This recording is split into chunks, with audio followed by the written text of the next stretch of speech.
slight deviation. Uh, Virtually every major campus was out there on the streets protesting against CAA, NRC. Where was Rahul Gandhi? And it's not a question that only I have, a lot of the country has.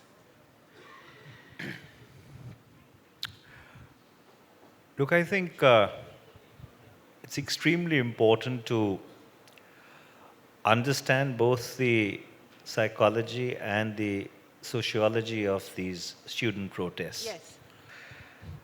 You know, as someone who led the National Students' Union of India in the late 80s through some of the most turbulent moments in university and college campuses after the Navnirman movement of 1973, which then dovetailed into the Sampurna Kranti movement of Jayaprakash Narayan.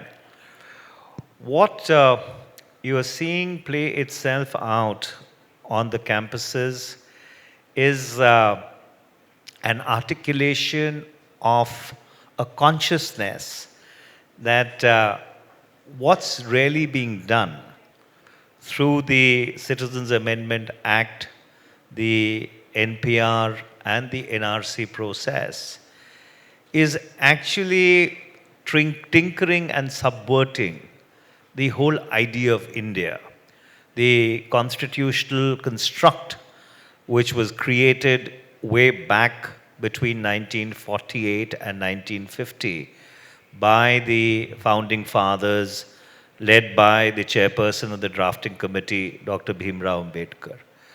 So therefore, I think to really sort of make it about a particular individual would be really doing injustice to the extremely spontaneous, widespread, and almost emotional outpouring that you've seen in this quest to save the founding idea of India.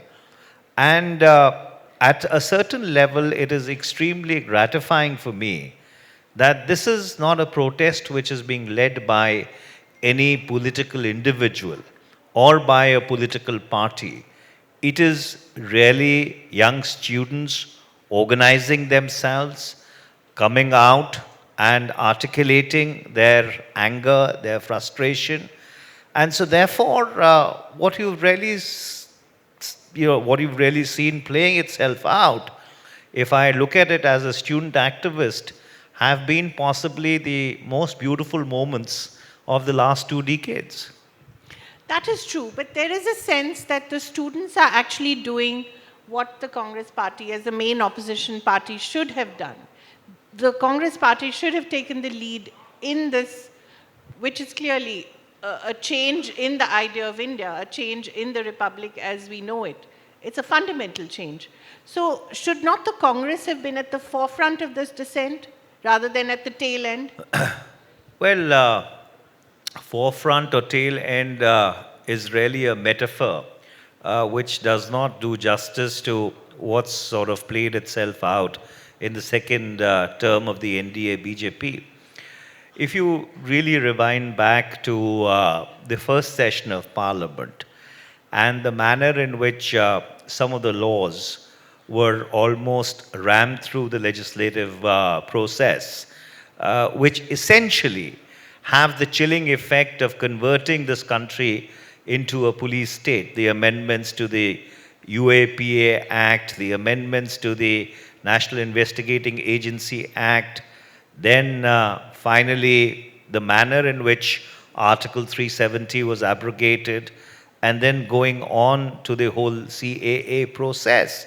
Well, the Congress opposed it, at the threshold itself. I personally led the opposition charge both on Article 370 and on the Citizens Amendment Bill in the Lok Sabha. And I had warned the government that what they are doing is going to have extremely portentous implications and consequences. And so therefore, what you see playing itself out is that unfortunate prophecy coming true. But to address your specific question as to whether the Congress should have led it or the other opposition parties should have led it from the front, I think it's far, far more important that the upsurge has to come from the ground.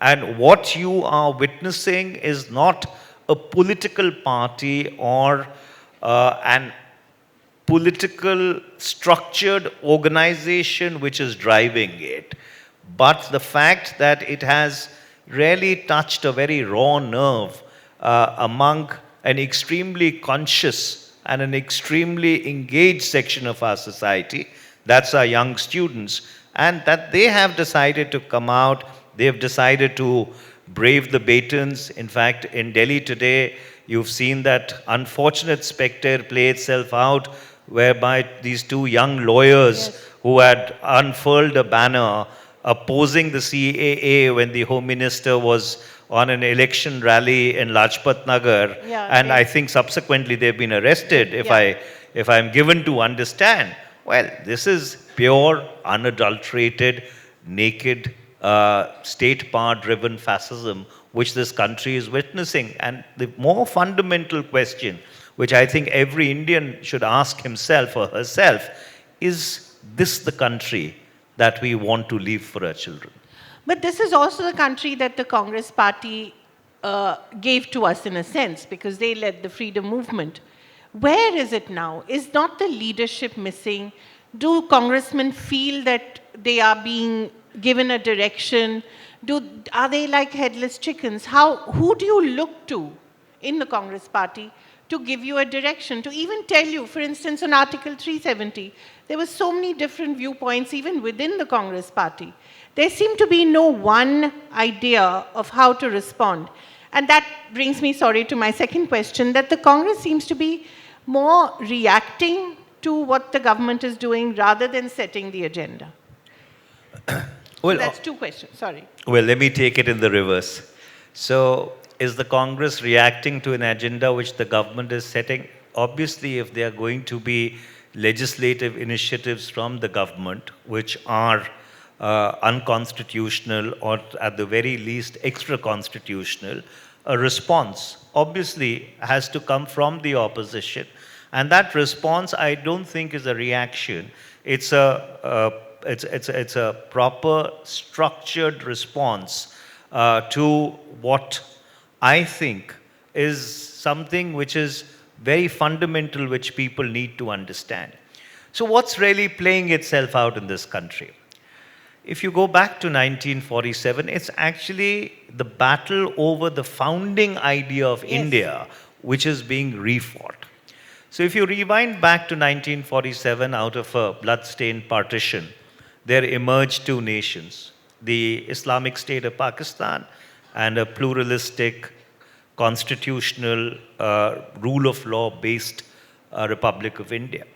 Now, even at that point in time, there were certain people who believed that if we had a religious partition, it should have gone to a logical conclusion, which is that if there is a Muslim Pakistan, there should have been a Hindu India. Yes.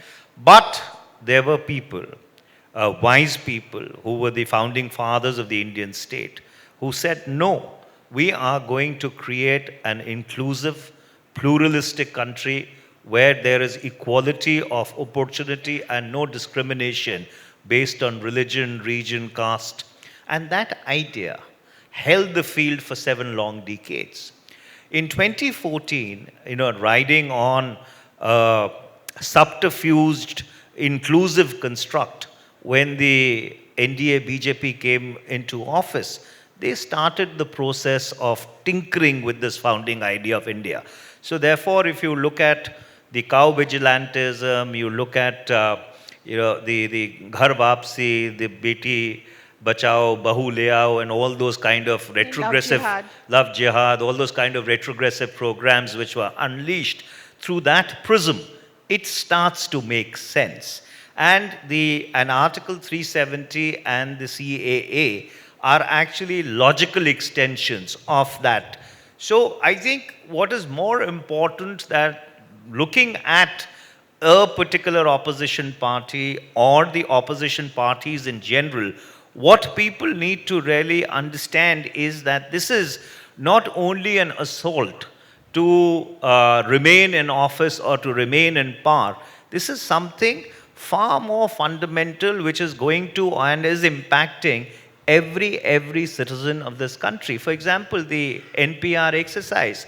I mean, for the life of me, I can't imagine why in a national population register, which is essentially a tabulation of the number of residents in a country, is it important for someone to state as to whether his or her parents were born in India or they were not born in India? I mean, what's the purpose of these completely inane questions unless there is a loaded exercise which underpins them? So, in this battle, it's not the opposition which is the principal participant. Every one of the 125 crore citizens of India who believe in that founding idea of India are equal participants in the battle. And I think that's the fundamental shift which people need to recognize, that this is a movement which they will have to conceive, conceptualize, and lead themselves. And the political parties are going to be a part of it rather than the other way around, that it will be led by political parties and citizens are going to be a part of it. I think that's the paradigm shift which needs to be understood. Does that win elections? Because eventually it is about who comes to power. Well, elections are 4 years and 8 months down the line. So I don't think it's important to really look at this in terms of electoral strategy. I think there comes a time in the history of nations when you need to rise above partisan considerations as to whether something wins you an election or not, and really battle for those ideals that you hold dear. And if these ideals are dear to the people of India, and I think the student protests around the country, which had participation from people notwithstanding whatever faith or religion or caste that they came from, I think is a very eloquent expression and articulation that they believe in that founding idea of India, and I think that's a huge reassurance. You still haven't answered the question where Rahul Gandhi was. Well, I think whether it's Mr. Rahul Gandhi or it is the Congress party was very much a part and parcel of this entire process. And therefore, if you really rewind to the events post 13th of December when Parliament was adjourned, be it at Rajghat, be it at India Gate, be it other places, the Congress leadership was very much present. And not only in Delhi, but around the country, wherever you had an expression of honest dissent playing itself out, the Congress was a part and parcel of that. Does it sometimes shame you that the dissent is coming from kids, from people who have everything to lose? Their students, their futures are at stake, and yet they're ready to go out there, brave lathis. You've seen this kind of thing in a sense in 1984 as well. You saw a huge polarization in Punjab, and in fact, unfortunately, lost your father to that as well. Does that sometimes, does that remind you of the kind of polarization that we are facing now, and should not your party be Well, right there, braving those blows? That answers your question as to why did we win 8 seats in Parliament in Punjab while the Congress lost across the country. And the reason is that Punjab has had its date with the majoritarian experiment. And Punjab paid a huge price for that majoritarian experiment. 25,000 odd people died between 1980 and 1995 when this majoritarian project, backed by the ISI, unfolded itself in Punjab. And my only one fervent desire is that I hope India does not have to go through what Punjab went through to realize that this majoritarian experiment ultimately only takes human lives and does not give anything in return. Is there a sense that every institution seems to be under the control of a particular party, of this government? That are there enough independent institutions left? And I'm talking especially of the judiciary. Well, if you if your question is that is there an institutional crisis in this country? Yes. The answer is yes. If your question is that are people losing faith in Indian institutions? The answer is yes. If your question is that is the NDA BJP government actively or proactively working overtime to subvert institutions? The answer is yes, and I don't think you have to look very far. You just have to look at the Election Commission and see what this government is doing to Mr. Lavasa, which is an absolute scandalous witch hunt, to know that these people are completely and absolutely intolerant of any kind of dissent. Now, what happens in a circumstance like this? And I think what happens is that your conviction of courage comes into play. Do you have the conviction of courage to stand up and be counted? And I think that's a question which honest judges need to ask themselves around the country, because by and by there is a growing feeling that the judiciary, which was supposed to be the final frontier of justice, is unfortunately also not measuring up to the task. Because in a country whereby, let's for example take the Jammu and Kashmir High Court, if you have 300 odd habeas corpus petitions pending since 5th of August. Now, a habeas corpus petition, as any lawyer would understand, essentially means that the moment it is filed, all other judicial work comes to a halt in order to ensure that the life and liberty of individuals is safeguarded. If that is also not going to happen, and Article 21 of the Constitution is going to become a dead letter, then yes, we are in a very, very serious crisis. And I think every honest judge needs to do some soul searching. Do you feel that the legal profession, the law students who were at the forefront of almost every revolutionary movement I think we've seen in India, they have they've not quite been at the forefront of this movement, except these two law students were really quite an exception. Is there something fundamentally going wrong with the way law is being taught, or is it become more pro-establishment, pro-state? Is there a change in the way law is being taught? Well, I guess that's the professional paradox. Yeah. And the professional paradox is that you have the teaching of law. Yes. And you have the practice of law.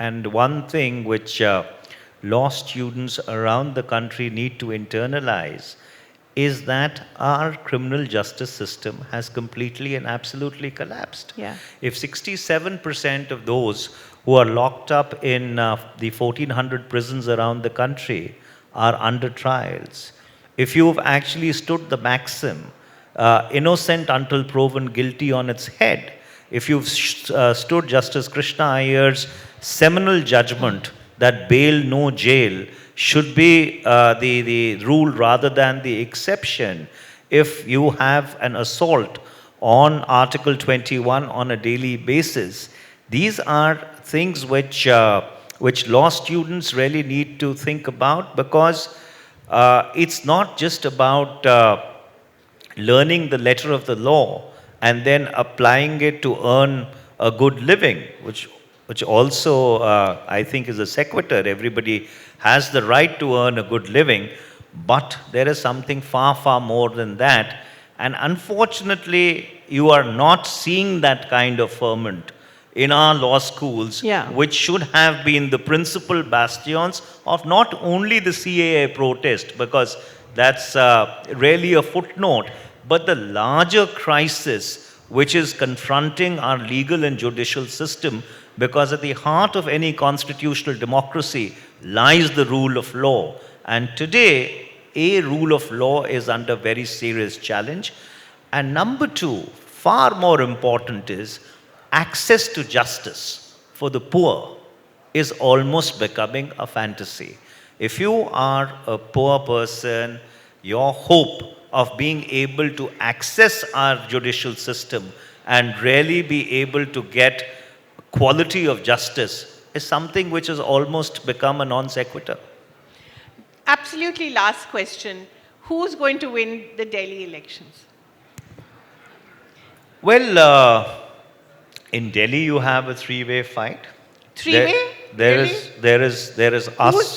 Who's the Congress party being led There by? is there is an us, and there is the BJP, and there is the Aam Aadmi Party. And if you are basing your judgment on certain exit polls or certain pre-poll surveys, I would just caution, a lot of caution, because you saw the same thing play itself out in Maharashtra and in Haryana, where But they were right in Jharkhand. where there was hubris, which I think they learnt their lesson in Maharashtra and Rajasthan, that journalism does not mean doing a command performance all the time, and journalism actually counts for a little more. So I think maybe a little bit of caution about their own credibility made them a little wary when by the time you came to Jharkhand. So don't go by these polls. I think the Congress party delivered in those 15 years when Mrs. Dikshit was Chief Minister from 1998 to 2003. No doubt Not about only good governance, but also development in Delhi. That's not something which is forgotten by the people. Yes, we do not have a leader, the stature of Mrs. Dikshit, Or Mr. Kejriwal. or leading us in this election, and therefore, but still, on the ground, as they say, an election is never over till it's finally over. I have a suggestion. Why doesn't the Congress party make Mr. Kejriwal its president?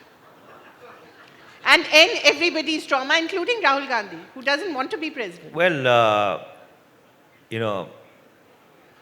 I have a conflict of interest there because I was Mr. Kejriwal's lawyer in Oh, well one done. or two of his defamation matters. But having said that, I think he comes from a different ideological stock. And he has a different surname. The Congress comes from a different ideological stock. I think there is a lot of distance to be covered in terms of that reconciliation. Well, let's hope it happens soon. Thank you very much for being such a sport. Wonderful. Thank you very much. And thank you for telling us so much about CAA and NRC. Well, I do hope that ultimately the Supreme Court, where the matter is being adjudicated, vindicates the anger and the frustration which has been articulated by lots and lots of young people across this country. But thank you for having me.